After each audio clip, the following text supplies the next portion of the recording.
विद्यार्थियों नमस्ते। मैं राजेश कुमार आपका स्वागत करता हूं आपके अपने इस YouTube चैनल पर। चलिए समास प्रकरण की प्रक्रिया में आगे बढ़ते हैं और शुरू करते हैं बहुब्रीहि समास। इससे पहले हमने समास के 5 भेद पढ़े और उन पांचों भेदों में आपने जाना कि कौन से पद की प्रधानता और किस तरह से उनका विग्रह, और परीक्षा में आए तो हम किस तरह से विग्रह करके कौन से विकल्प को सही करें, आदि आदि बातें आपने पिछले वीडियोस में जानी। और शुरू करते हैं अब बहुब्रीहि समास। इसमें आप समझेंगे कि किस तरह से कोई पद अन्य पद की प्रधानता के कारण बहुब्रीहि समास बन जाता है। देखिए, पहले गौर करते हैं बहुब्रीहि समास की शब्द रचना पर। अनेक विद्यार्थी ऐसे हैं जिनको बहुब्रीहि समास लिखने में भी संदेहास्पद स्थिति से गुजरना पड़ता है, यानी वे निर्णय नहीं कर पाते हैं कि शब्द कौन सा है। तो ये शब्द शुद्धि में भी आने लायक शब्द है। इसको ऐसे लिखा जाता है जैसा आप देख रहे हैं, बहुव्रीहि। ये व्रीहि नहीं बल्कि बहुव्रीहि समास होता है। और इसमें क्या होता है, इसमें विद्यार्थियों दोनों पद गौण होते हैं और अन्य पद प्रधान होता है। ये हमने आज तक पढ़ा है। तो चलिए इसी को हम और विस्तार देते हुए सीखते हैं बहुब्रीहि समास। इसकी परिभाषा क्या है विद्यार्थियों? इसकी परिभाषा है कि जिस समस्त पद के लिए दूसरा नाम भी बताया था सामासिक शब्द या सामासिक पद। तो जिस समस्त पद में दोनों पद, प्राय हम देखते हैं कि समास में कितने पद होते हैं? 2 पद होते हैं, और दोनों पदों में या तो पहला पद प्रधान होता है या द्वितीय पद प्रधान होता है या फिर दोनों पद प्रधान होते हैं। अब तक हमने ऐसा पढ़ा, लेकिन आज हम पढ़ेंगे कि न तो पहला पद प्रधान, अर्थात न पूर्व पद न पर पद, न प्रथम पद न उत्तर पद, न पहला पद न दूसरा पद, अपितु उन दोनों के शाब्दिक अर्थ से कोई अन्य पद प्रधान हो, यानी दोनों पदों के शाब्दिक अर्थ से कोई भिन्न अर्थ ही निकले, वहां बहुब्रीहि समास होता है। तो परिभाषा बनती है कि जिस समस्त पद में दोनों पद गौण हो, दोनों पद क्या हो? गौण, यानी अप्रधान। दोनों पद ही क्या हो? गौण हो, अर्थात अप्रधान हो, तथा एक बात आ गई कि दोनों पद गौण होते हैं। दोनों पदों में से किसी भी पद को हम इसमें महत्ता नहीं दे सकते। दोनों पद गौण हो, अप्रधान हो, तथा दोनों पदों के, अब यहां हमें यह बात नहीं छोड़नी है, क्योंकि प्रायकर विद्यार्थी कहते हैं या ऐसा पढ़ लेते हैं, समझ लेते हैं कि दोनों पद हट जाते हैं और तीसरा ही पद अर्थ के रूप में प्रधान होकर आ जाता है। ऐसा नहीं होता है। क्या होता है इसमें कि दोनों पदों के शाब्दिक अर्थ से तीसरा पद कब निकलेगा? जब हम उन दोनों पदों का शाब्दिक अर्थ ग्रहण किए रखेंगे और उससे हम तीसरे अर्थ की ओर जाएंगे। यदि हम उसको पूरी तरह छोड़ देंगे, दोनों पदों के अर्थ को ही छोड़ देंगे, तो हम कौन सा तीसरा अर्थ ग्रहण करेंगे? ऐसा नहीं है। तो इसको यूं समझें कि दोनों पदों के शाब्दिक अर्थ से, दोनों पदों के शाब्दिक अर्थ से, यानी उन शब्दों का क्या अर्थ निकलता है, उससे दोनों पदों के शाब्दिक अर्थ से कोई अन्य अर्थ, अन्य का मतलब तीसरा अर्थ, अन्य अर्थ प्रधान हो, या कहें कि ग्रहण किया जाए,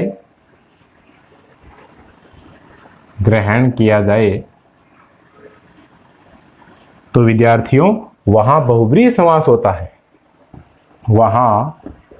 वहां आपका कौन सा समास होगा? वहां विद्यार्थियों ये जो हम पढ़ रहे हैं बहुब्रीहि समास होता है। ये इसकी परिभाषा है, और इसको आप सही ढंग से समझ लेंगे तो मुझे विश्वास है कि इसमें कोई गलती नहीं होगी। तो वहां बहुब्रीहि समास होता है। अब ये परिभाषा हुई। अब हम एक उदाहरण से इसको समझते हैं कि कैसे इसमें कोई तीसरा अर्थ निकल सकता है। ये तीसरा अर्थ कब निकलता है? जब हम दोनों पदों का अर्थ लेते हैं, उसके बाद ही तीसरा अर्थ हमें समझ में आता है। एक उदाहरण लेते हैं, श्रीश। एक उदाहरण हमने ले लिया श्रीश। अब ये देखिए श्रीश, ये क्या होता है? श्रीश जिसका पढ़ा हुआ है उसके तुरंत समझ में आ गया कि ये उसका पर्यायवाची है, लेकिन पहले हम इसको तोड़ते हैं। इसमें दीर्घ स्वर संधि भी है, श्री जोड़ ईश। हर समास को हम संधि विच्छेद करके समझे, आवश्यक नहीं, लेकिन यहाँ संधि है इसलिए मैं आपको बता रहा हूँ। ये दीर्घ संधि है। श्री का अर्थ होता है विद्यार्थियों लक्ष्मी, और ईश का अर्थ होता है स्वामी। अब इतना सा स्पष्ट हो गया कि लक्ष्मी का स्वामी है जो वह है। कैसे? देखिए कि श्री विग्रह करेंगे तो श्री का अर्थ होता है लक्ष्मी, लक्ष्मी के ईश, ईश का मतलब जैसा कि मैंने बताया स्वामी। स्वामिन लिखते हैं तो मी छोटी होती है। स्वामिन के साथ में किसी शब्द की संधि होती है, मैंने व्यंजन संधि में बताया था, तब वहां भी मी छोटी होती है यानी ह्रस्व होती है। लेकिन अकेला स्वामी शब्द लिखते हैं तो वहां मी दीर्घ होगी, अर्थात मी की मात्रा बड़ी होगी। श्री लक्ष्मी के ईश यानी स्वामी हैं जो वे कौन हो गए विद्यार्थियों? वे हो गए विष्णु। ये लीजिए, अब यहां पर ये जो शब्द है ये हमारे पास क्या है? अन्य अर्थ है, अर्थात तीसरा अर्थ है। ये हमारे पास अन्य अर्थ है, तीसरा अर्थ है। इसमें इतना ध्यान रखना है कि जैसे हम कर्मधारय समास का विग्रह करते हैं, नील कमल, नीला है जो कमल, और इसका हम करते हैं कि श्री के ईश है जो, तो दोनों में आता है, लेकिन कर्मधारय समास में जो आता है, लेकिन जो के बाद में वह नहीं आता है, अर्थात अन्य अर्थ की ओर इशारा नहीं होता है, अन्य अर्थ तक हम नहीं जाते हैं। जबकि बहुब्रीहि समास में दोनों पदों के शाब्दिक अर्थ से हम क्या करते हैं?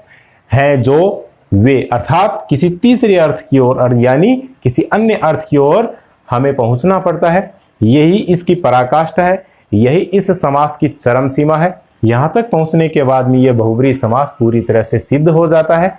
और जहां इस तरह से दोनों पदों के शाब्दिक अर्थ से कोई अन्य अर्थ निकल जाता है, कोई योगरूढ़ शब्द हमारे सामने आ जाता है इस तरह से, तो ये मान लीजिए कि वहां कौन सा समास है? वहां विद्यार्थियों बहुब्रीहि समास है। तो ये योगरूढ़ शब्दों के उदाहरण है। जैसे ये श्रीश है, ये क्या है? ये योगरूढ़ शब्द है, और इससे इन दोनों पदों के शाब्दिक अर्थ से एक प्रसिद्ध अन्य अर्थ सामने आता है, वही बहुब्रीहि समास है। इस एक उदाहरण से हमें इतना समझना चाहिए। अब हम लेते हैं इसके अन्य उदाहरण, जिससे हम इस बहुब्रीहि समास की पूरी तरह से विस्तृत व्याख्या समझ पाएंगे। शुरू करें अन्य उदाहरण। यह समास बहुब्रीहि समास के उदाहरण है, और इनका हम विग्रह करके समझ लेते हैं कि किस तरह से अन्य पद प्रधान होता है इसमें। देखिए, इसके टुकड़े करते हैं दशानन, दश आनन टुकड़े करते हैं तो हो जाएगा दस और आनन। आनन, आनन का अर्थ होता है विद्यार्थियों मुख। ये देखिए, दस है आनन जिसके वह है। विग्रह करेंगे, मैं संक्षिप्त रूप में बता रहा हूं कि 10 है आनन जिसके वह है। कौन? रावण। आनन यानी मुख, अर्थ किसकी ओर जाएगा? रावण की ओर जाएगा।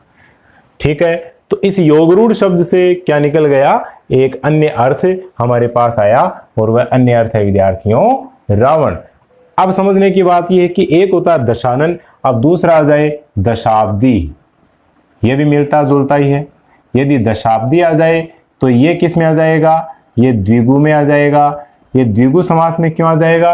क्योंकि इसमें और इसमें देखें तो पहला पद संख्यावाची है, लेकिन इसमें क्या है? इसमें आपका बहुब्रीहि समास है और इसमें द्विगु है। कारण क्या है? विग्रह है।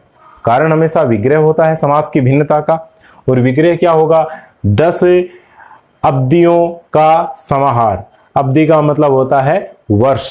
अब्द, अब्द यानी वर्ष। तो दशाब्दी का मतलब 10 वर्षों का समाहार।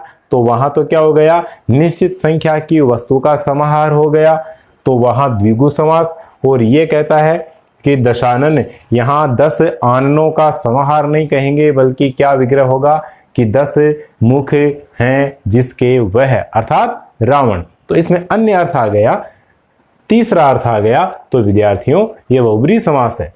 चक्र पानी, चक्र है पानी में जिसके, चक्र है पानी में, पानी का अर्थ होता है विद्यार्थियों हाथ। चक्र है पानी में जिसके वह, इतना विग्रह करेंगे तो वह कौन होगा? चक्र किसके हाथ में है? चक्र विष्णु के हाथ में है, चक्र कृष्ण के हाथ में है। तो विद्यार्थियों कोई सा भी इसमें नाम लिखा जा सकता है। यहां क्या विग्रह हो गया? चक्र है पानी हाथ में जिसके, अर्थात विष्णु या कृष्ण। तो इस प्रकार अन्य अर्थ निकल गया चक्र पानी। अब इसमें देखो हमारे पास पर्यायवाची शब्दों का भंडार भी विस्तृत होता जाता है कि दशानन रावण, चक्रपाणी विष्णु, पर्याय भी तैयार होते जाते हैं, शब्दों का अर्थ भी मालूम होता है और संधि का भी ज्ञान होता है, साथ में दोनों पदों के मिलने से जो अन्य अर्थ निकलता है उसका भी ज्ञान होता है। तो यह समास हमें काफी कुछ सिखाते हैं। वीणा पानी, वीणा है जिसके पानी में, पानी यानी हाथ में, पानी यानी वही बात, किसमें? हाथ में। वीणा किसके हाथ में है? वीणा मुख्यतया सरस्वती के हाथ में है, वैसे नारद भी हो सकता है। तो यहां हम क्या लिखेंगे? सरस्वती। इसका विग्रह हो गया विद्यार्थियों सरस्वती या नारद। ठीक है। वज्रांग, इसमें दो शब्द छुपे हैं, एक शब्द है वज्र और दूसरा है अंग। वज्र के समान अंग हैं जिसके, या वज्र जैसे कठोर अंग वाले हैं जो, कौन? हनुमान। वज्रांग किसके लिए आएगा? ये बजरंगबली अर्थात हनुमान के लिए आएगा। तो इन दो शब्दों के अर्थ से तीसरा अर्थ क्या निकल रहा है? हनुमान की ओर इशारा। उरग, इसमें देखो उर, उर का अर्थ होता है छाती, उर यानी छाती, सीना, और गै से अर्थ होता है विद्यार्थियों गमन। अब इससे हम इन दोनों पदों के शाब्दिक अर्थ से हम तीसरे अर्थ की ओर जाएंगे तो हमारे पास सीधा अर्थ निकलेगा क्या? कि छाती के बल गमन करता है जो वह, छाती के बल रेंग कर के गमन करता है जो वह, कौन? सर्प। तो यहां विद्यार्थियों क्या हो गया आपका? सर्प। तो उरग का अर्थ क्या होता है? सर्प होता है। ऐसे ही देखो गिरिजा, इसमें दो शब्द हैं, गिरी और जा।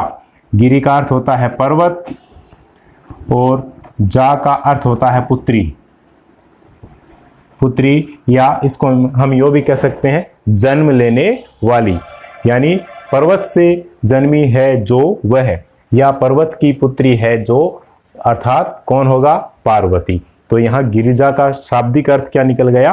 पार्वती। अन्य अर्थ क्या प्रकट हुआ यहाँ पर बहुब्री समास में? पार्वती। और एक इतना सा बता दूं कि ये पार्वती शब्द भी अपने आप में क्या है? बहुब्री समास है। पर्वत में ई प्रत्यय मिला है, पर्वत में ई प्रत्यय मिला है, तो इसका विग्रह हम करेंगे तो क्या हो जाएगा? पर्वत से जन्मी है जो वह, पार्वती। तो यहां भी बहुब्री समास छुपा हुआ है। अब देखिए द्विज, द्वि का अर्थ होता है दो, द्वि यानी दो, और जय का अर्थ होता है जन्म।